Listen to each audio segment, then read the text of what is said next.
Pod Jung, podcast sobre questões do cotidiano, sobre a ótica da psicologia analítica, mas sem junguianizar demais as coisas. Olá, tudo bem? É um prazer ter você aqui de volta e hoje eu trago uma convidada super especial. Quando eu pensei no título para esse nosso episódio, me vem uma canção que ela canta lindamente e que diz que a força vem da raiz. E ela é exatamente isso, ela é a cara do Brasil. Ela traz consigo todas as coisas que brotam do nosso interior. E hoje eu apresento para vocês a cantora, instrumentista, compositora Mariene de Castro. É um prazer ter você aqui. Para mim também. Estou muito feliz. Obrigada pelo convite. Estou feliz de participar do seu podcast com o Jung. E você vai encontrar da gente poder falar sobre a nossa força que vem da raiz. Pois é, você tem uma história que você tem um apreço muito grande pelas suas raízes, né? Por ser uma mulher negra, por ser uma mulher cabocla, por ser uma pessoa que faz valer a pena essa terra. Como é que começa essa sua relação com esses valores, que são valores tão autorais, valores tão fortes dentro do Brasil? Como é que a música chega para você? Como é que a poesia brasileira chega para você? Como é que toda essa pulsão chega dentro da tua história?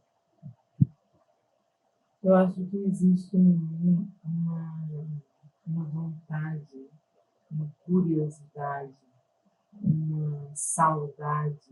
Eu aprendi, inclusive, me chamava de Banji, que era de um tempo que eu não vivi, de um lugar que eu não conheci, de pessoas que eu não abracei, que eu não vi de perto, que passaram antes de mim. Mas eu tinha muita curiosidade sobre todas elas, especialmente a minha própria família, né? Então eu tinha muita curiosidade de saber quem era essa minha avó, que eu ouvia dizer que era uma índia que tinha sido achada na minha bisavó, né? E eu ficava sempre muito curiosa também com os traços, com os meus traços, e tentava entender por que esses eram os meus traços. Porque eu sempre fui uma pessoa muito em paz comigo, com meu nariz, com meu cabelo, com meu rosto. Nunca fui alguém que queria ser outra pessoa. Eu gostava de mim. E ser quem eu sou, ser quem eu era, não me incomodava. E eu via que muita gente buscava ser outras pessoas. Ter o nariz de fulano, ter a boca de cicrano, ter o cabelo assim, assado diferente. E a não aceitação também que eu sofri ao longo da minha vida, desde pequena. O cabelo não pode ser assim, tem que vir para a escola de cabelo cortado, então de cabelo preso, né? Coisas que eu sofri de preconceitos e racismo, de formas de desconfigurar aquilo que para mim me trazia paz, que era a minha aparência, Ser quem você é. Ser quem eu era apenas, né? Isso nunca foi uma coisa que tenha mexido com a minha essência, sabe? Apesar de eu ter sofrido isso desde pequeno, né? Desde dos meus traços, do meu jeito, da minha forma de ser, da minha forma de falar, das coisas que eu gostava de escutar, de como eu me relacionava com a espiritualidade dentro de casa, de uma casa que, quando eu era pequena, fazia caruru com essa condição da minha, mas que depois se tornou uma casa evangélica, né? Então, tudo isso começou a me colocar num lugar de afastamento, de distanciamento da minha história, da minha raiz, do meu povo, da minha gente. De onde eu tinha vindo, por que eu sentia tudo aquilo? Por que eu era tão diferente de todas as pessoas da minha família, né? Então, tudo isso parte de uma inquietação dentro de mim, de uma inquietude, de uma curiosidade de entender de onde é que vem tudo isso. Por que eu sinto vontade de chorar quando eu canto? Por que quando o Rock Ferreira me conheceu, ele disse que eu era uma sambista e que quando eu entrava no palco, uma força entrava junto comigo. Eu não tinha consciência de nada disso. Para mim, eu só entrava para cantar. Eu comecei a estudar música, mas eu não dei continuidade àquele curso, porque ele era um curso clássico, erudito, e eu queria cantar canto popular, eu queria aprender a música dos meus ancestrais, então eu queria entender e aprender música africana, eu queria cantar em Yorubá, eu queria aprender sobre os toréis, né? Então, eu queria falar sobre cultura popular, eu queria mostrar como é que é a marujada, que eu via quando eu era criança, na festa do Divino, na cidade da minha avó, que é Andaraí, na Chapada Diamantina, de onde é que aquilo vinha. Então, as minhas escolhas e o meu gosto estava num lugar que fugia muito do que aquela geração estava vivendo, do que aquela geração estava escutando, do que estava tocando nas rádios. Eu sempre fui desinteressada daquilo que estava acontecendo naquele momento, né? E isso percorreu a vida comigo, assim. Uma saudade de um tempo, uma saudade de um comportamento, até dentro de uma casa de candomblé, para mim, eu tenho muitas vezes estranhamento de certas coisas. É como se eu fosse muito velha, muito antiga naquele ambiente. É como se fosse muito mais natural para mim entender uma forma ancestral de ser, sabe? Uma forma mais tradicional de ser, mais matriz de ser, sabe? Do que o meu tempo. Tanto que eu sempre convivi melhor com pessoas mais velhas, né? Eu tenho uma relação muito forte com os mais velhos e com as crianças. E eu gosto de conversar com os mais velhos, eu gosto de ouvir os mais velhos, eu gosto de entender como é que isso aconteceu ao longo da vida deles, né? E esse tempo do povo mais velho me interessa muito, sabe? Desde muito nova. É interessante você falar sobre o tempo, porque a gente, dentro da psicologia analítica, né, a gente entende que o tempo ele é um marcador muito importante para a consciência. Mas que no inconsciente, na alma, o tempo não reina para a nossa alma. A alma ela se conduz por outros critérios que não são o critério de tempo e de espaço, que são muito importantes para a consciência. E a forma como você está descrevendo isso para mim é como se existisse uma imposição dessa alma, né? Uma alma que, de alguma forma, ela quer trazer aquilo, usando a metáfora da força que vem da raiz, né? É a gente pensar numa árvore que, mesmo quando ela é podada, ela encontra jeito de se refazer, ela encontra uma nova forma para poder brotar a partir de um novo lugar, e ela vai colocar a sua natureza ali presente. Né? É impressionante isso.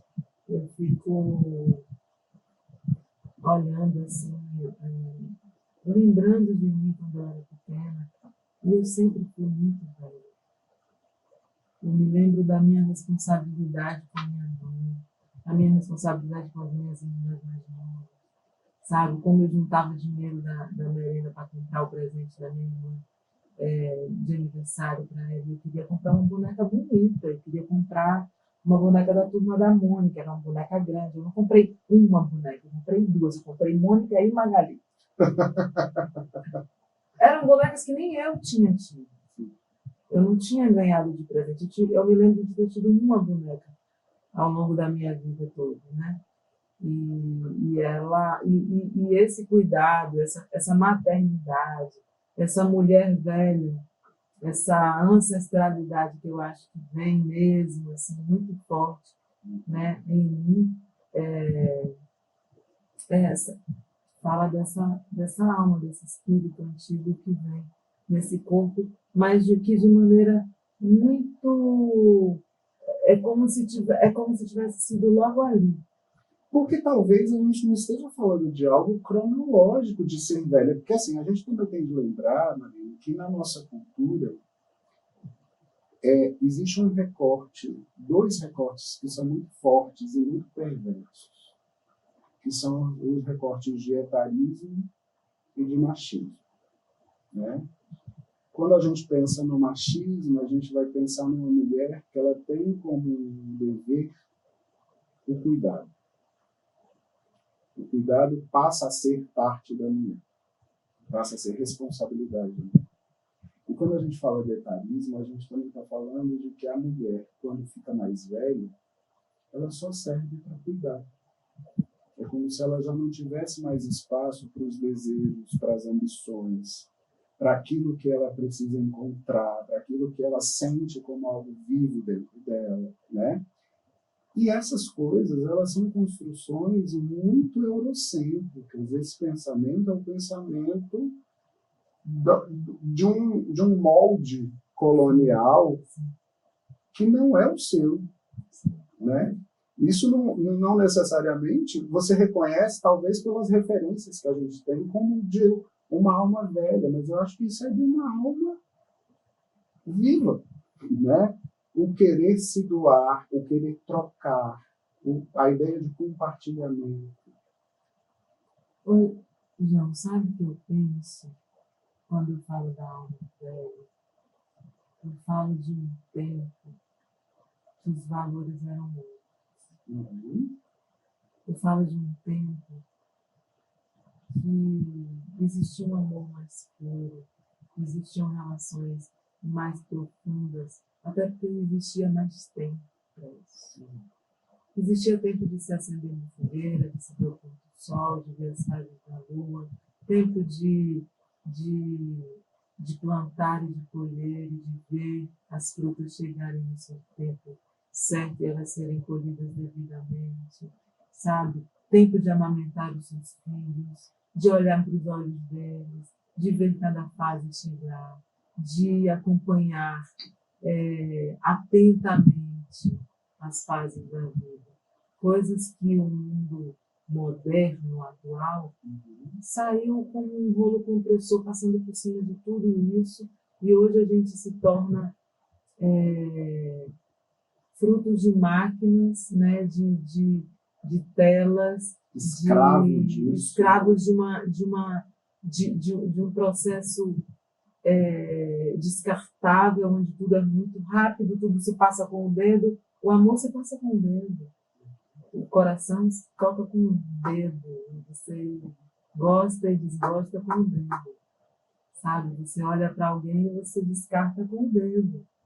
Então, é desse lugar antigo que, quando ainda nem existia isso de internet, eu já estava nesse lugar, né?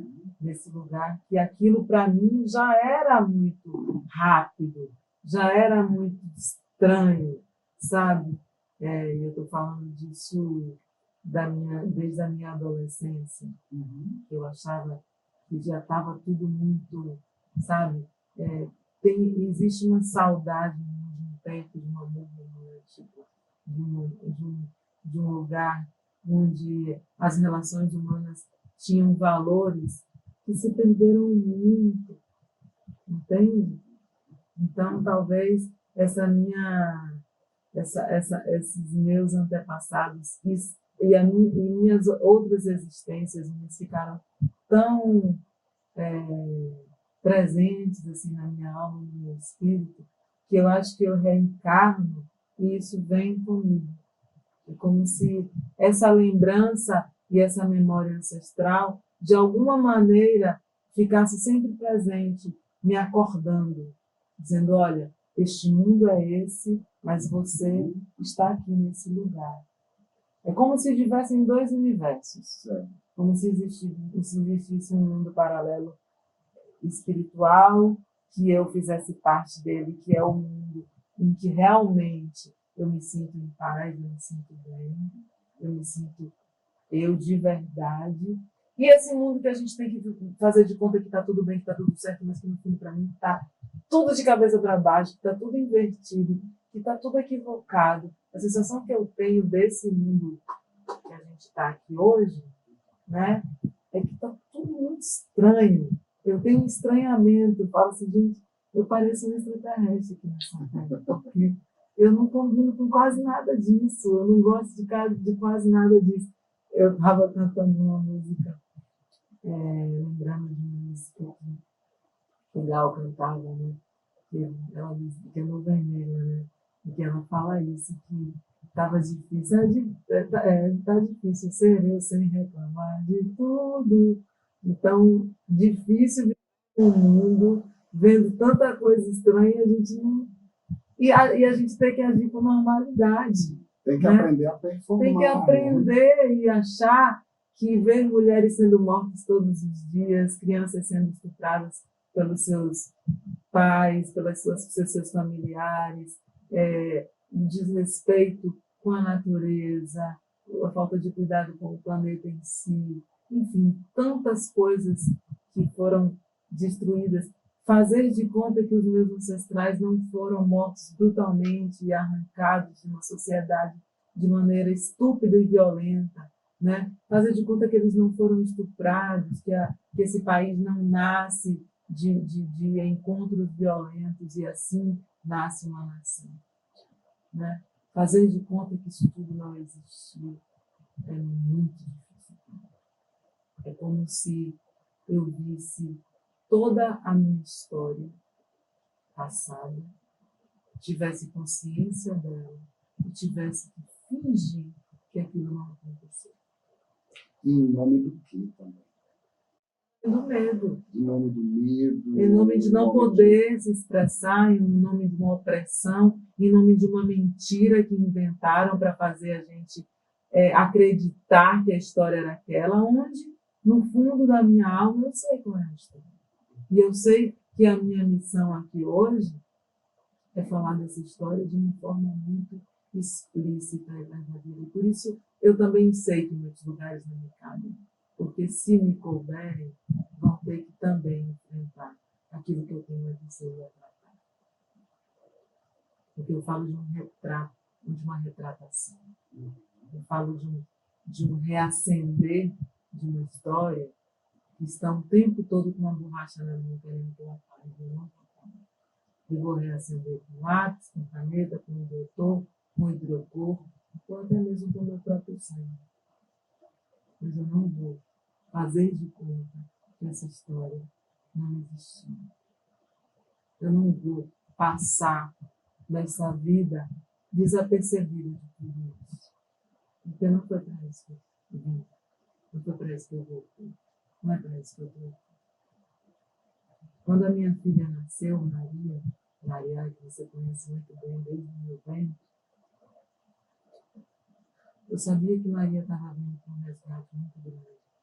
Um resgate da minha linhagem feminina, de mulheres que foram brutalmente machucadas. Maria vem com esse grito de liberdade, de alforria, né? De me trazer para um lugar de dignidade, né? de busca, de quebra de padrões, de repetições, né? Que as mulheres da minha família, da minha linhagem sofreram. E se eu não faço esse movimento, isso segue adiante. Né? Sim. Maria vem, literalmente, me ajudar a quebrar isso. E ela vem no caminho. E é interessante, né? Porque você está falando e me vem muito à mente a ideia de que não é só uma revolta contra tudo isso que você produziu. O seu papel como artista e o lugar que você consegue ascender como artista, ele é a reparação mais inteligente que se pode fazer, porque ela é uma reparação de quem se coloca no lugar de estar no centro. é de quem se coloca no lugar de irradiar. Quando eu estava vindo para cá, me veio um pensamento de que eu vou entrevistar uma estrela. E na mesma hora me veio uma correção de que eu ia entrevistar uma gema. Me veio a imagem da música do Caetano, de gema, né? Daquela que brilha no meio da mata, daquela que consegue gerar luz de dentro da mata, e não de uma estrela que se coloca num lugar distante, que a gente só vê um reflexo dessa luz, mas é uma luz de mistério, né? É a luz da alma. Muitas vezes a gente pensa que a alma ela vai se manifestar como essa divindade, como uma coisa resplandecente que vem de fora, né? E sendo que, na verdade, a alma ela brota por dentro, é do interior que vem. O fato de você ser uma pessoa que cultiva o seu interior, não só o interior por dentro, mas o interior por esses valores que você está trazendo aqui nesse nosso papo, né? Eu acho que vai fazendo com que essa gema, de alguma forma, ela seja lapidada e ela vá alcançando um brilho maior, irradiando esse brilho no entorno. Isso eu vejo uma sabedoria e uma tecnologia ancestral de conseguir se colocar no lugar não só para sobreviver, não só para escapar, mas para brilhar, né? Para inspirar outras pessoas, para trazer exemplo para outras meninas que, como você lá naquela época, também viviam sonhos e se contrastavam com uma realidade. Como é que você pensa isso? Como é que você pensa nesse lugar onde você consegue expandir a sua energia para outros lugares? Muito lindo que você me trouxe agora, que você falou uma palavra que me trouxe para um lugar que eu nunca tinha analisado. A palavra revolta, sabe? Porque a revolta, quando você ouve a palavra, é como se fosse algo pesado, algo, né? Mas me veio aqui agora que a revolta é a volta de algo. E a revolta, essa minha volta, e essa volta que eu dou, né? Que eu trago uma nova existência, a primeira coisa que a existência faz comigo é criar 3 homens. Antes de receber o menino, eu preparo 3 homens para cuidar dessa mulher. É como se também eu estivesse me dando e dando à minha alma a oportunidade de amar incondicionalmente esses homens que foram gerados por mim, né? E que muitas vezes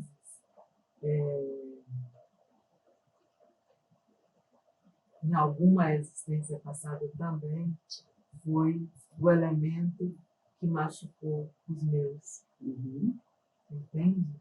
Então é como se essa revolta, esse grito, esse lugar de estar aqui de novo, me coloca essa tecnologia ancestral que talvez você esteja falando, blinda o meu coração de um jeito que eu não volto com sentimentos de ódio, de raiva, nem de revanche.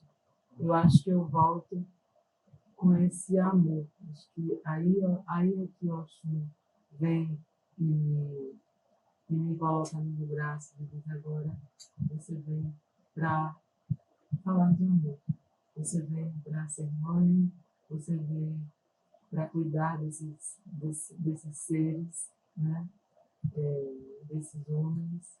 Esses homens precisam saborear deste seu lugar na terra para que essa menina chegue. E é impressionante como isso parece ser micro, situado num lugar, numa família, dentro da minha casa, mas isso está falando de tudo, de um todo, né? E de uma colaboração que você também está oferecendo para o mundo, né? Porque você está criando 3 homens que podem ajudar a curar um masculino Um sistema ruim, machucado, exatamente. né? Um masculino que é oprimido, perverso, né? Exatamente. Tem esse lugar de cura. E 3 meninos com personalidades muito diferentes entre si, né? Eu conheço, gente, eu sou amigo da família, então eu conheço um pouco da personalidade dos garotos e vejo que são meninos muito diferentes, muito distintos entre si. Você é muito mais do que amigo da família, você é meu irmão. Meu irmão, eu tenho certeza que nosso encontro aqui é um reencontro. Não tenho dúvida disso.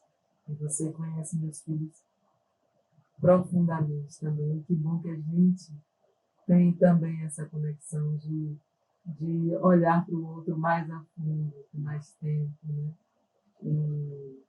E ver as personalidades desses meninos, e vê-los hoje,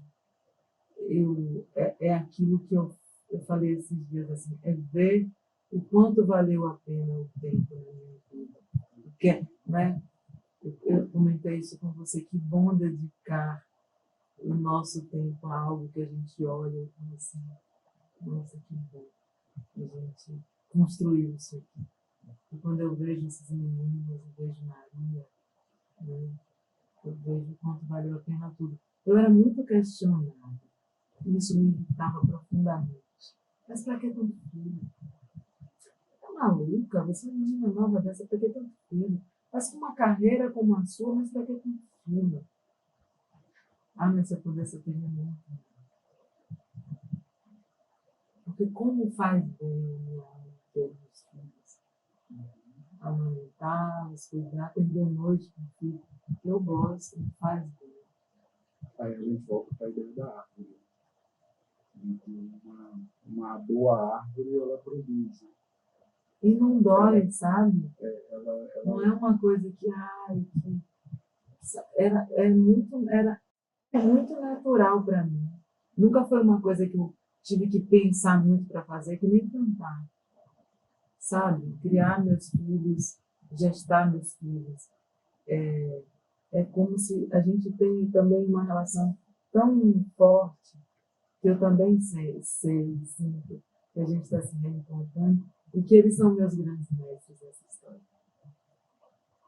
E como é o desafio não só de conviver, mas de perceber 4 personalidades tão distintas surgiram de dentro de si, né? 4 seres que, de alguma forma, representam valores tão peculiares, tão particulares em si. E de entender que o caminho de cada um vai se trilhar de um jeito. Que você, por mais que você ofereça, por mais que você conduza, por mais que você tenha uma alma ali também, que se manifesta e que diz, o meu caminho é por aqui, o meu jeito é esse aqui. Como é que é para você esse desafio? Você sendo uma pessoa tão maternal, não uma pessoa que tem tanto apreço por essa maternagem, por esse lugar no colo de trazer para cá.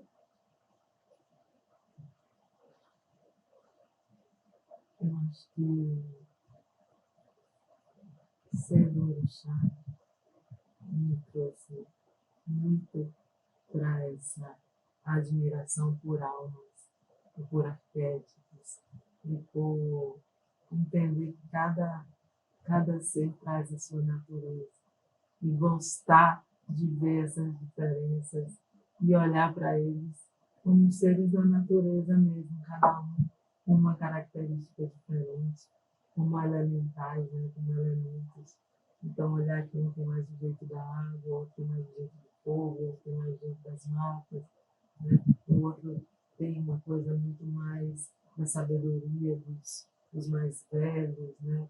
Tem o silêncio de um curador, né? O silêncio da cura. E aí eu fico... E isso sempre... Tanto que os nomes também estavam sempre, apesar de serem nomes de santos católicos, né?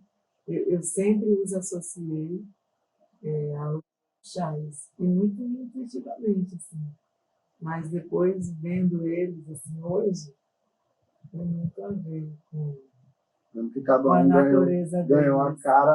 a cara do nome. Com a Né? natureza deles, assim, eu acho que tem muito a ver. E, ao mesmo tempo, são almas muito leves e em paz. E são pessoas que eu, com essa sensação realmente de serem pessoas que estão voltando, mas estão voltando já numa evolução diferente, sabe? Desde pequenos, assim, eu vejo a maturidade de cada um, o jeito de cada um, características de cada um, sabe? Coisas que, sabe aquele ditado que diz assim, quem não nasce feito? Eu vejo isso mesmo desde pequeno. Assim. Maria sempre muito brava, muito forte, muito firme, muito decidida, muito determinada. Ninguém manda nela. Ninguém outra cabeça nela. Ninguém vai dizer para ela qual é o caminho dela, que ela sabe muito bem o caminho dela. E é impressionante. Eu fico, assim, muito impressionada como ela nasceu sabendo o que veio fazer aqui. E eu me lembro que Maria não chorou quando nasceu. Ela deu um laço, sabe? Foi de uma força, de um grito, ela deu um grito, sabe? De liberdade, assim. Então, eles trouxeram muitas coisas lindas, assim. Eu nunca me esqueço que Bento, quando nasceu em meio à feitura de um filme que eu fui convidada a fazer pelo Ricardo Targino. E a personagem engravidava e, por acaso, eu engravidei, e aí coincidiu com a época da gravação. E aí ele falou, Mário, será que a gente consegue gravar o parto do Bento? E como foi importante para a gente naquele momento. Né? E uma pessoa da equipe, do médico que era meu obstetra, chegou e me entregou uma guia de Oxalá. Assim, como uma folha que cai de uma árvore, ele me trouxe uma guia de presente quando ele tinha acabado de nascer. Ele foi no meu quarto me visitar. Então, eu faço parte da equipe de Tecladal, que eu vim aqui te dar um presente. E eu me lembro como se fosse hoje, assim, essa fala de que Bento era o meu filho, e que Bento, que Oxalá me garantia de que nada nos faltaria. Um grande sabedor me trouxe essa mensagem e que me deu até hoje. E vai dar para ele também, por mais na vida, sem certeza, de que ele está muito bem protegido, muito bem guardado nos braços de Oxalá. Então, essas coisas desses encantamentos, desses sinais, dessas mensagens que a natureza traz o tempo todo, que o vento traz, eu acho que é só para quem realmente se permite ter tempo para escutar, para olhar com calma, para perceber que às vezes uma coisa ruim não é ruim, e às vezes uma negação é uma oportunidade. Sim. E é interessante porque essa é a forma como a humanidade sobreviveu por milênios. Né? A tal da idade da razão, onde tudo é explicado, onde todas as coisas têm que ter causa e efeito, onde tudo precisa ser desvendado, onde lidar com o mistério é algo que não se tolera, né? A gente precisa desvendar o mistério. Todas essas coisas, esses valores, eles são valores muito novos. O que garantiu a nossa existência, a partir, né, de uma transição entre os nossos ancestrais e tal, foi justamente essa percepção do diálogo que existe entre uma natureza interna e uma natureza externa. O que os homens fizeram para poder trazer isso para um molde, trazer isso para uma forma mais palatável de entendimento, foi a religiosidade. Principalmente a religiosidade dentro de sistemas, como é o sistema do Candomblé, onde existem várias divindades, onde cada divindade tem uma atribuição, cada divindade está associada a um conjunto de afetos, cada divindade tem um propósito, elas se comunicam entre si para gerar o mundo, né? E eu venho até antes do Candomblé, porque se a gente olhar para o elemento em si, Sim. na sua essência, e se você observar o movimento de cada um deles, de como é que ele se apresenta, se você olhar um pouco mais, imagina se você se aprofunda mais nisso, mas se você olhar e perceber o movimento, você vai entender para além do Candomblé, Exato. para além de algo que alguém criou, mas algo que existe antes de alguém. Que é porque é. Que é porque é. Que é aquilo lindo que o Roberto Mendes fala e tem falado tanto, e que eu tenho gostado tanto de repetir. Você gosta de alguém, depois você quer entender por que gosta. Aí você deixa de gostar. Porque você está buscando entender uma coisa que naturalmente aconteceu. Então deixa aquilo acontecer e para de querer ficar buscando, sabe, cavando o porquê daquilo, porque o porquê daquilo às vezes vai gerar questionamentos que não precisam ser gerados. E que esvazia muitas vezes o próprio afeto que se faz presente.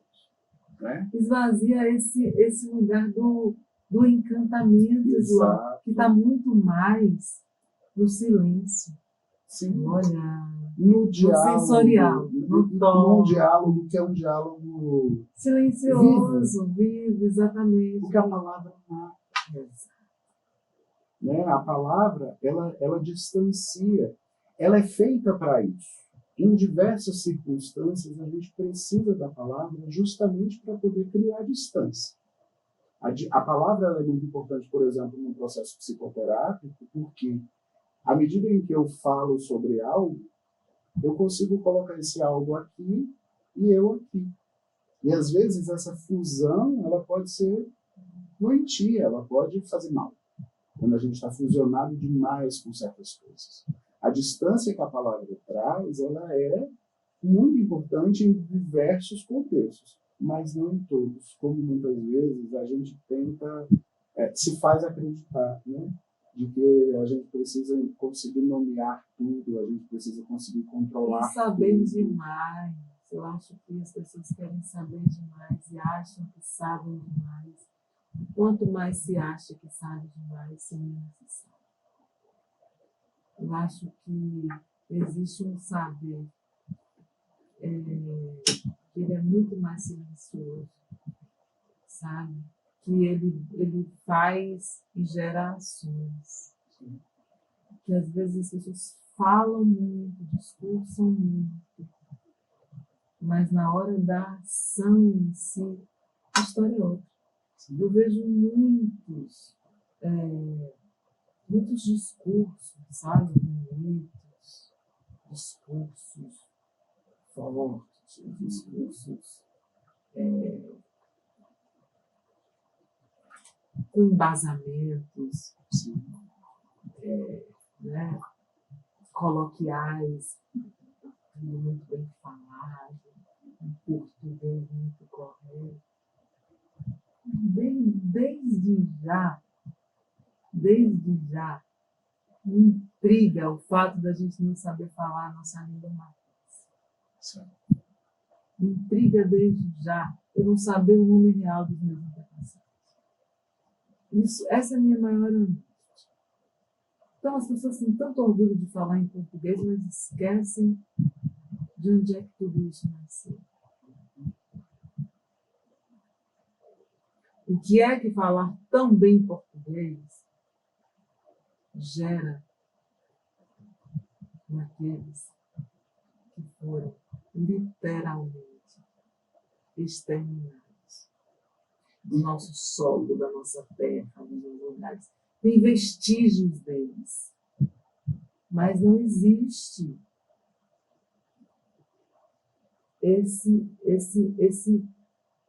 o que a gente aprendeu e que ficou são vestígios. E é impressionante como se orgulha-se tanto de coisas e se coloca em tanto práticas de coisas que é tão pouco funcional. E eu acho que é tão por isso que o mundo e o planeta estão nesse caos que está, porque o que é realmente o que era importante de se fazer, de se ser dito, de ser aprendido, de ser colocado em prática, não se faz. Porque desde o nosso nascimento, a levar uma criança para se batizar numa igreja católica, né? a fazer uma criança aprender inglês com 2, 3 anos de idade, iniciação, que ele seja bilíngue, né? E não mostrar para ele os antepassados dele. Não falavam nenhuma dessas línguas. Mas falavam coisas igualmente importantes, igualmente bonitas, igualmente significativas, porque faz parte desse movimento que você está descrevendo uma tentativa de descredenciar todos esses valores desse povo e também do povo preto quando foi escravizado, de colocar isso como folclore, por exemplo.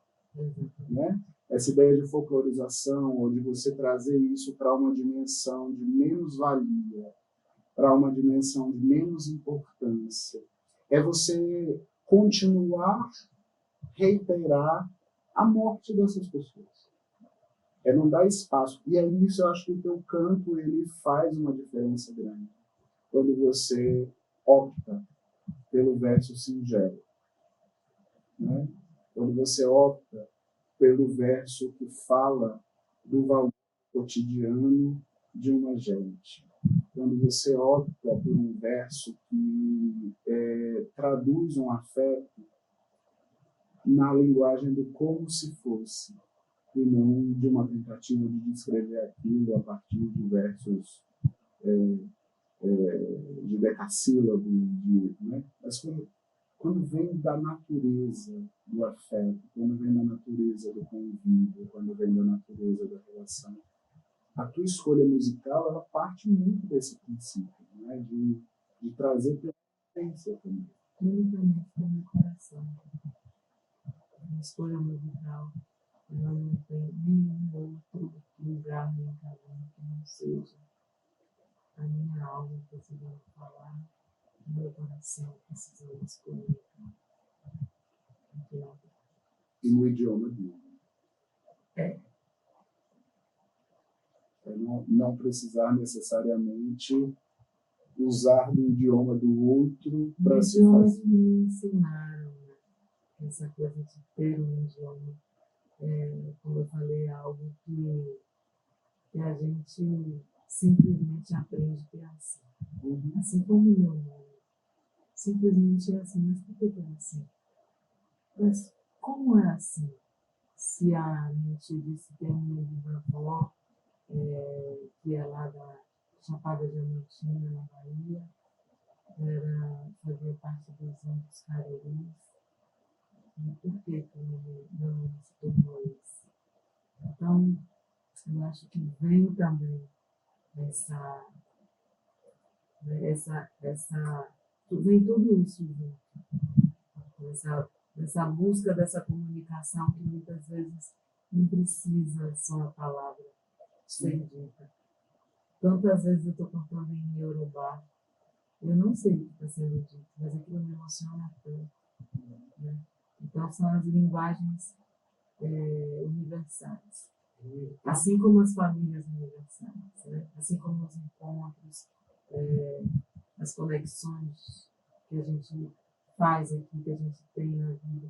E muitas vezes fala assim, nossa, mas você é tão mais meu irmão do que o meu irmão consanguíneo, né? Você é tão mais minha mãe, você é tão mais, né? Você é o pai que eu não tive. Mas no fundo, só quem sabe é o mistério. E lidar com esse mistério, aprender a linguagem desse mistério, não na tentativa de desvendar, mas de ampliar o diálogo com ele, né? Para que eu ofereça mais para ele, para que ele me ofereça também. É o que muitas vezes a gente faz dentro de um processo terapêutico.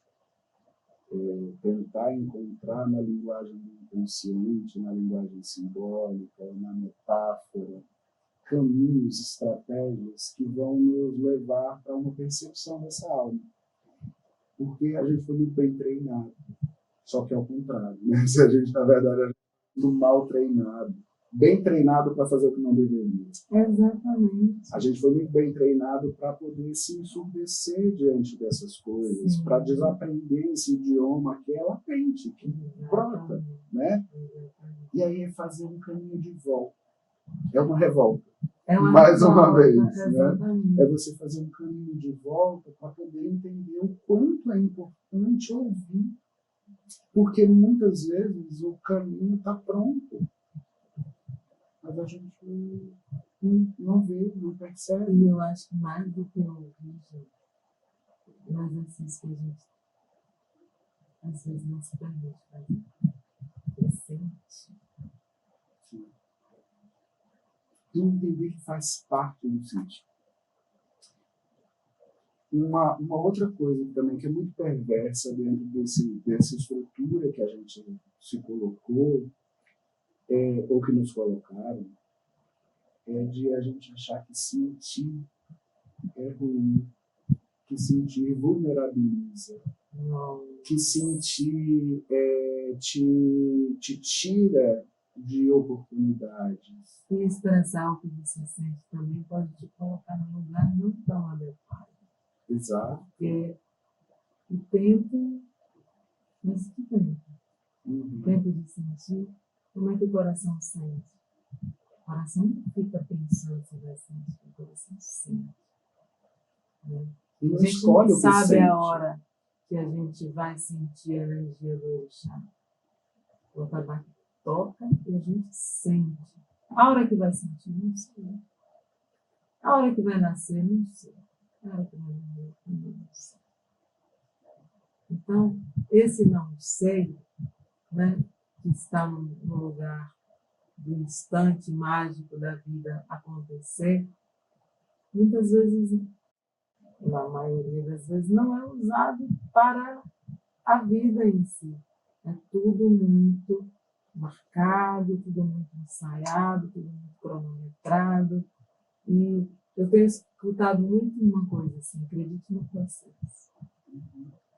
Acredite no que está acontecendo aqui agora. Sim. Agora isso aqui é um milagre. Isso aqui já é um milagre.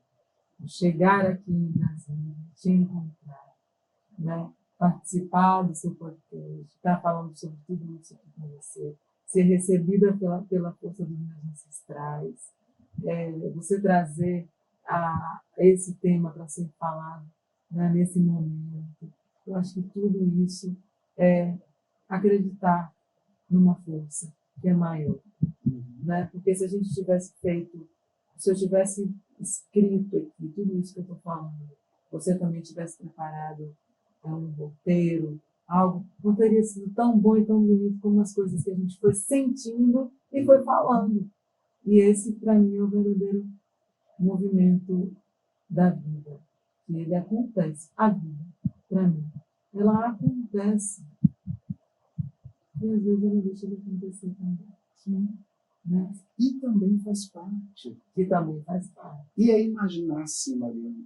Imagina só se a árvore ela se desesperasse toda vez que as folhas caíssem.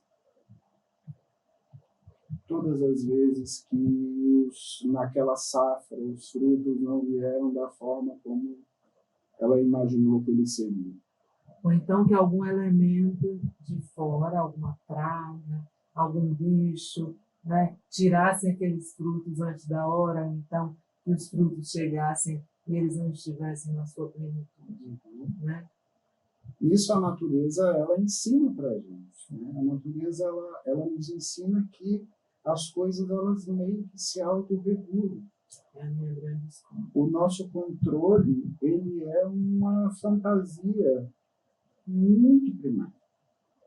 A ideia de que a gente vai conseguir controlar a realidade, de que a realidade vai se conceder da forma como eu imaginei, porque eu acho que deve ser desse jeito, que essa é a melhor forma, ela ignora tantos fatores, e fatores que a gente sequer alcança, que daí muitas vezes vem a tal da infelicidade, né? Porque a gente determina que as coisas devem ser assim, assim, assado, quando elas se apresentam de uma outra forma, não necessariamente ruim, mas de uma forma que foge àquilo que eu tangenciei, a vida já não presta, a vida já não funciona, as coisas já não são como deveriam ser. Eu acho que a gente fica querendo guiar uma coisa que não se muda. Eu acho que até a gente faz as escolhas, é importante. Sim. Né? A gente está bebendo água aqui, só para dar um exemplo. Né? A gente está trazendo algo para o nosso corpo, que faz bem, que é bom, que vai aqui, né? Nos hidratar, que vai fazer bem para o nosso organismo. Sim. Né? E o tempo todo a gente está fazendo a escolha uma série daquilo de que a escolhas. gente põe para dentro do nosso organismo, a escolha daquilo que a gente, a escolha daquilo que a gente escuta, do que a gente lê, do que a gente se permite a viver. Isso vai, com certeza, resultar em algo. Né? E o resultado disso está em cada escolha que nós fizemos. E às vezes as pessoas querem plantar manga e colher jaca. Às vezes as pessoas não plantaram nada e acham que as coisas têm que simplesmente acontecer porque as pessoas acham que elas estão aqui para apenas colher. E a vida é um movimento de dar, de receber, de semear, de cultivar, né? De plantar, de regar. Eu me lembro que recentemente eu fiz uma horta na minha casa e era tão lindo, porque todos os dias eu via novas folhas. Coisas que eu achei que eu nunca fosse conseguir plantar. Eu plantei orégano. O orégano brotou de um jeito que Haja gente, pizza para a doutora. eu nunca pensei em ter um orégano fresquinho assim, sabe, na minha porta, dentro de casa, assim. E o quanto aquilo, e um pedacinho de terra de nada, foi impressionante, com um pouquinho de água, um pouquinho de sol, de vento, De paciência, de dedicação, porque é a hora certa que você molha, né? Então, eu acho que tudo isso faz a gente realmente pensar na vida de outro jeito. E você estava falando isso ontem, desse nosso encontro hoje, o quanto isso te fez refletir do quanto desse lugar, desse interior, eu venho, né? E eu fiquei analisando isso que você falou também, porque eu sempre busquei voltar para o interior, voltar para casa, voltar para mim, era sempre o lugar que meu corpo, meu coração descansava. Né? Apesar de eu ter esse sistema de ir para o mundo, eu quero voltar. E esse é o grande desafio, né? Porque assim, a gente também não consegue viver esse universo interno de uma forma plena, porque os meninos precisam estudar, né? O boleto chega, as coisas, a vida ela precisa ser operacionalizada aqui também. Tem uma performance para esse mundo exterior que ele vai precisar acontecer para que a gente viva melhor, porque senão a gente vai viver cheio de problemas. A questão é conseguir conciliar isso sem colocar de lado, sem alijar esse mundo interior. A tal da felicidade que as pessoas tanto buscam, tanto falam, né? É a gente conseguir fazer com que esses mundos eles se permeiem sem tanto atrito. Se a gente conseguir fazer com que o meu mundo interior ele corresponda com o mundo exterior e vice-versa, a gente vai viver melhor. É fácil? Não é. Porque, assim, sempre um desses lados vai estar exigindo um pouco mais. Conseguir fazer com que essas duas forças, elas interagem de uma forma respeitosa. Agora é sua vez. Não, agora é minha vez. Né? Assim, de conseguir alternar esses processos é o que, de alguma forma, garante para a gente algum bem-estar. João, sabe quando você falava agora essa tua felicidade que veio, que eu sempre me sinto, a forma com que eu me sinto, quando eu me vejo assim, mais feliz, é quando eu estou mais agradecida.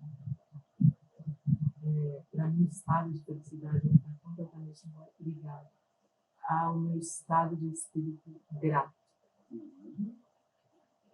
pelas pequenas coisas. E é impressionante como isso é uma energia mantenedora da minha felicidade. Porque às vezes eu estou chupando uma manga espada. E aquilo ali, para mim, é a maior felicidade. O mundo está numa manga espada. O mundo está numa manga espada. Que aquilo ali me leva para um lugar tão bom que você pode me ofertar um mundo de riquezas que não vai chegar naquele lugar. Passar um café e ver a fumaça subindo, sabe? Fazer um bolo e comer quentinho com as crianças e aquele bolo acabado naquele momento. Então, tem coisas para mim que é uma felicidade tão grande e às vezes essa tal felicidade parece ser algo tão distante. Para mim, ela está tão em coisas simples, em coisas que você não precisa de muito para ter, sabe? Porque ela já é. Ela é a vida acontecendo. E isso não é ruim. Eu não estou falando isso de maneira poética e romântica. Eu estou falando de algo muito real. Assim, eu vivo no interior da Bahia e eu vejo pessoas muito felizes vivendo de uma maneira muito simples. Elas não estão muito preocupadas com a marca da roupa que elas estão usando, se a bolsa, qual é a marca qual loja de importado ela comprou. Mas ela tem uma felicidade ali, no olhar, na paz do espírito, no saber dar, no saber doar, sabe? Uma das coisas que eu mais gosto na minha vida é fazer feira e encontrar com aquelas pessoas que passaram a semana plantando e colheram e estão ali na feira levando para casa o seu sustento. Isso, para mim, tem sido um dos maiores ensinamentos da minha vida. O contentamento dessas pessoas. Entende? O contentamento de não precisar brigar com a vida. De não precisar ficar lutando contra a vida. Porque muitas vezes esse mundo exterior, para fazer o contraste com o interior, né? Esse mundo que é para fora, que funciona a partir daquilo que o outro percebe de mim, ele leva a gente para um lugar que é o lugar de ficar brigando o tempo todo com a vida. Eu não vou medir a vida pelo que eu estou, pelo que eu sou, pelo que eu estou, pelo que eu tenho. Eu vou medir a vida pelo que me falta. E aí a gente vai perder sempre. O mundo é muito grande. As possibilidades do mundo, elas são imensas. Elas não cabem numa pessoa só. Então eu vou sempre poder ser melhor do que eu já fui. Eu sempre vou poder ter mais do que eu já tenho. Não é assim? Pelas possibilidades do mundo, eu posso. Mas será que me contenta? A ideia de contentamento também é muito importante, né? Da gente se sentir contente com isso. E perceber que o que tem. E aí não é fazer um olhar romantizado, como você está dizendo, de dinheiro não traz felicidade, então me dê o seu e seja feliz. Não é isso. Mas é de entender que se a gente não se contenta, se a gente não consegue perceber uma vida suficiente, a vida nunca vai ser boa. Com aquilo que é realmente necessário. Sabe? Eu acho que o ser humano quer ganhar os arranha-céus de Manhattan, querem frequentar as ilhas de Maldivas. E as buscas de cada um faz com que, e quando esse lugar, e quando esse arranha-céu chega, você está contente, você está feliz, sua alma está em paz. Ou você vai começar a pensar em Ou Dubai. você só vai chegar lá para fazer uma selfie, para você postar e você ostentar aquilo, para você provar para as pessoas que você fez aquilo. Você entende? É um buraco tão grande, é um vazio tão grande nas pessoas, que eu acho que elas não sabem nem por que elas querem alcançar os arranha-céus de Nova York. Você falou aí da selfie, eu vejo de uma outra perspectiva, que você, por razões óbvias, vê da perspectiva de cima do palco. Eu, de onde eu estou, eu vejo da perspectiva da plateia. E uma das coisas que mais me irrita, eu estou ficando velho, eu estou ficando sistemático. Né? Eu sempre fui velho. Então, uma das coisas que tem me irritado muito é ir para um show e ter a minha visão atrapalhada porque tem uma pessoa com um celular na minha frente, em cima de mim, filmando um show que vai ficar ruim aquela filmagem. Que ela não está vendo, ela não está percebendo, ela não está se entregando, ela não está se emocionando. A única preocupação dela é saber se o vídeo está no tamanho certo do Reels, se o vídeo vai caber no History, quantas pessoas vão curtir aquilo. Gente, eu fico...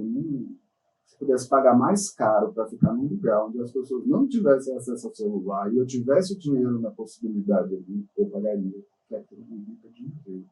Mas não tenho dúvida que eu estou lá, mas eu também estou no celular. Eu também sinto isso. Eu também tenho vontade de dizer, gente, guardem o celular, vivam aqui. Gente, eu estou aqui, né? Presta atenção. Não precisa me ver pela tela, não. Eu estou aqui inteira. Né? Exatamente. Que a vida virou uma tela. E tem sempre alguém por trás, escondido atrás dessa tela. Então, até presente ele está escondido atrás dessa tela. E é interessante a ideia do vidro, né? Porque o vidro é um material isolante. Isolante, exatamente. Ele separa, ele dá uma ideia de que as coisas estão em contato, mas efetivamente elas estão separadas, elas não estão conectadas uma à outra, né?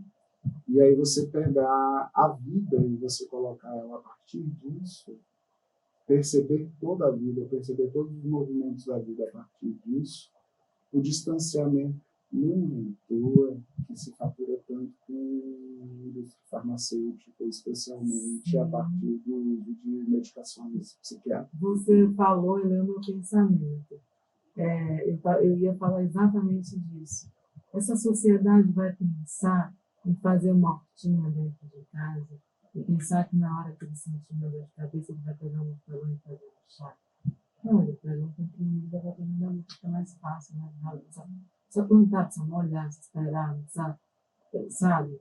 Não precisa se preocupar com a Não precisa se formiga. preocupar, exatamente. Exatamente, a formiga.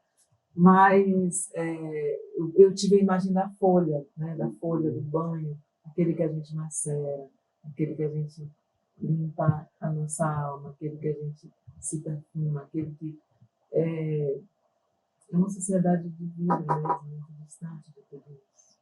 É por isso que eu estou falando que eu me sinto tão estranha e incomodada nesse mundo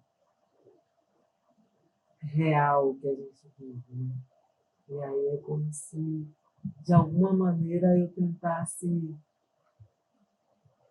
encontrar o meu lugar nesse planeta, assim, nessa terra. Tem algum lugar que as pessoas pensem um pouco, não se vai pensar igual, né? Mas que tem alguma afinidade, sabe? Com esse olhar que tem tempo. Tem tempo para saber, por exemplo, que hoje a lua cheia. A gente não sabe essa lua. A gente que nem olha para si. Só olha para o céu para fazer assim. Esse velhinho que eu chamo ele de pai, eu não gosto. Mas eu chamo mesmo assim. Se entende. Ele diz que o mundo real é um mundo de dentro. que o mundo que a gente vive para fora é um mundo da realidade subjetiva, cheia de filtros, né? E que está o tempo todo sendo atravessada por N fatores, mas que o mundo que a gente de fato experimenta como uma realidade objetiva, que é o que é, que se faz como se faz, que encontra caminhos, sendo caminhos gloriosos ou sendo caminhos dolorosos. Sim, caminhos às vezes obscuros, né? Amedrontadores. Às vezes também não está tudo bem lá dentro. Não, né? E às vezes aquilo que a gente acha que não está bem é justamente essa alma querendo encontrar um jeito de fazer ficar melhor. E que muitas vezes também eu acho que é reflexo do que a gente vê cá fora. Sabe? Eu acho que às vezes o mundo dentro também absorve tanta coisa de fora que ele acaba ficando atrapalhado lá dentro. Caótico. Por isso que eu falei a coisa das escolhas, do quanto é importante aquilo que a gente vê, lê, come, né? Tudo que a gente absorve, porque isso também faz o mundo ser dentro da gente de um jeito ou de outro. Né? Fazer ou florescer ou fazer minguar dentro da gente. Porque os potenciais, eles estão ali. Para todos nós. Mas não necessariamente eles vão encontrar uma via de vazão. Né? Às vezes a gente precisa, por exemplo, hoje eu estou com uma árvore na cabeça. Tá? Mas uma árvore, muitas vezes, para que ela possa crescer melhor, ela precisa de uma poda. Ela precisa de um corte que a gente, num primeiro momento, você acha que você está agredindo, que você está fazendo mal, mas é a partir do momento daquilo que vem o vício, que vem a força, que o potencial daquela árvore vai poder se fazer. Os cortes que muitas vezes vão se apresentando ao longo da nossa vida, que a gente se ressente, chora, fica magoado, triste, essas emoções, elas nos visitam. É natural que elas nos visitem. Mas nem sempre a gente vai condenar essa emoção como se ela fosse a causadora de um mal. Porque às vezes ela é um reflexo de uma poda que precisa ser feita. Para que um potencial que está latente, mas que não tem oportunidade de se fazer, naquela poda ele consegue romper um novo caminho, ele consegue fazer uma nova possibilidade. Nisso, os ciclos, eles são muito importantes. Né? A gente perceber, você é uma pessoa como todos nós, mas, assim, evidentemente, pela sua profissão, você vive de ciclos. Você começa um novo espetáculo, pensa na concepção de um novo disco, aquilo tem um tempo, aquilo vai durar, e em algum momento você vai precisar se desprender daquilo para que um novo possa aparecer. Né? Senão você vai ficar eternamente repetindo uma dinâmica que não vai ser mais interessante. Em algum momento essa dinâmica se desgasta. Quando você consegue transicionar, tirando, fazendo um corte, encerrando um processo, encerrando um momento, para dali você conseguir, ali você tem uma oportunidade de desenvolvimento. Né? Agora, gente, eu acho que até esses ciclos, muitas vezes, eles são ditados pela sociedade. Sim. Porque às vezes são ciclos que dentro de mim eles têm um tempo. Eu estou falando já, fazendo uma relação com a minha carreira. Certo. Se ensinou que é assim que funciona. E se lança disco em tal data, agora no mundo digital, vamos dizer assim. Né? Se lança música numa quinta-feira. Por que tem que ser quinta? Ah, mas porque tem que ser tal hora. Mas por que tem que ser tal hora? Ah, porque o engajamento. E aí, eu não me encaixo. Ah, não, mas eu quero lançar no dia de São João. Não é quinta-feira. Entende? Então, muitas vezes, a gente acaba tendo que fazer parte de ciclos e de situações que são impostas mercadologicamente, né? Eu acho que de várias formas são coisas que a gente acaba sendo induzido a fazer. A gente acaba fazendo por repetição, né? Muitas vezes a gente quer aquilo que a gente come, que não deu tempo de ir na feira, e a gente vai para um fast food ali, come uma coisa, né? E aí no outro dia você já acorda mal, porque você comeu errado, e aquele dia ali já não vai ser a mesma coisa. Enfim, inclusive eu descobri ultimamente que comer menos tem me feito muito melhor, né? E eu vi um monge falando justamente sobre isso, que eles se alimentam uma vez no dia, e é a forma que eles descobriram que alimenta-se menos as células cancerígenas, né? Se faz uma boa alimentação por dia. Não que eu use hoje dessa prática, mas eu comecei a perceber também, né, o quanto essa alimentação foi nos imposta. De comer tantas vezes ao dia, de tantas em tantas horas, o que é que se come. O que é que o nosso organismo tem necessidade de comer, de verdade? Por que você faz desse jeito? Para tentar controlar. E para se gastar mais, para a indústria de remédio depois crescer, porque você acaba usando muito sal, você acaba usando muito açúcar na sua alimentação, e uma quantidade de substâncias que chegam no seu organismo, então o organismo não está nem preparado para aquilo, né? Então, até nisso, eu aprendi que é meu corpo que vai dizer, e não o tempo e o horário. A gente sempre forçou criança a tomar café. E hoje se sabe que cada organismo tem o seu tempo, tem a sua necessidade, até o sono de cada um. Quanto que se dorme, que se fica melhor, no tempo que se dorme, a hora que se dorme. Como é que você funciona melhor? Eu funciono melhor de dia. Eu acordo cedo, me sinto melhor de dia. Por mim, o meu show aconteceria 18 horas. 8 horas, 20 horas eu já estava em casa tomando sopinha para dormir. Sempre. Não é hoje. Então, eu funciono assim. Eu funciono melhor de dia. Eu sou uma pessoa solar. Eu adoro o sol. E acho que noite é feito para a gente descansar, para a gente dormir. Eu nunca fui uma pessoa de gostar de noite, de ir para farra, de perder noite. Entende? Então, nisso tudo, se eu não funciono assim, eu não sou uma pessoa engajada, que todos os eventos, que todos os encontros, que faz parte das rodas, tal. Então, até nisso eu também sou estranha, assim, diferente, porque eu caí numa profissão que requer a noite, né? Porque os eventos normalmente acontecem à noite, mas eu gosto de cantar de dia. Ela é estranha, mas ela é encantadora. Não é, gente? Me fala aí. Se ela não é uma pessoa encantadora. E aí eu te agradeço muito a presença. O nosso encontro aqui foi muito legal, como eu imaginei que seria. E espero que você venha mais aqui na nossa cidade, que você fale mais também.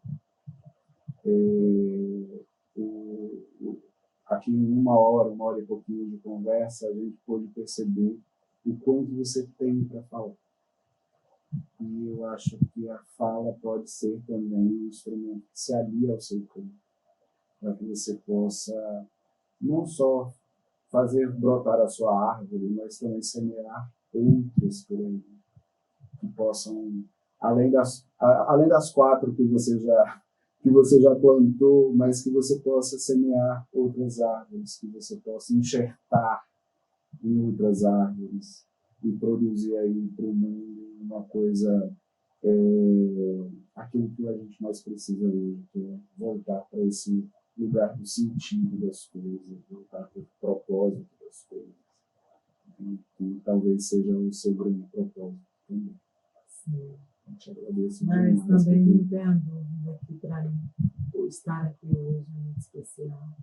E meu coração se sentir à vontade junto de você e poder falar também com a minha alma descansada, né? Que eu acho que isso tem muito a ver com a confiança que existe aqui nessa relação, né? E que tem muito também a ver com esse lugar dessa árvore que acolhe, que abriga, que refresca, Faz um mas sombrinho. que faz um sombrinho. Mas muitas vezes o silêncio, ele fala muito, né? E eu me sinto feliz quando eu consigo falar. Eu consigo de verdade falar o que eu sinto, porque às vezes a gente fala, mas nem sempre a gente fala o que a gente sente. Nossa mais profunda alma, nossa mais profunda consciência, né? Ou até aquilo que a gente não tem consciência, mas que precisa ser dito, né? Porque está no nosso subconsciente, né? E que às vezes a gente eu me dou conta que eu falo isso, eu não sabia que eu falo isso, mas eu não sabia disso. Quem falou isso Quem a partir de mim? Exatamente. Mas é isso mesmo. Muitas vezes essa alma ela não é uma coisa só. Ela é uma alma que ela é multifacetada. E cada uma dessas faces assume um lugar, muitas vezes, para dizer o que precisa ser dito, inclusive para essa que acha que controla, que acha que sabe, que acha que define, né? A alma é um desses artifícios. Você não tá ficando doida, não. Fica tranquilo, viu? Agradeço demais a sua presença. E eu agradeço também a sua presença. Espero que vocês tenham gostado. Agora é a hora de fazer o que a gente passou a conversa aqui inteira falando para não fazer, mas eu vou pedir para fazer, porque aqui também faz parte do nosso jogo. Curta, compartilhe, corte, mande para os amigos. Faça todo esse combo para a gente poder crescer aqui no canal, tá bom? Aguardo você no nosso próximo episódio. Até lá! Pod Jung, podcast sobre questões do cotidiano, sobre a ótica da psicologia analítica, mas sem junguianizar demais as coisas.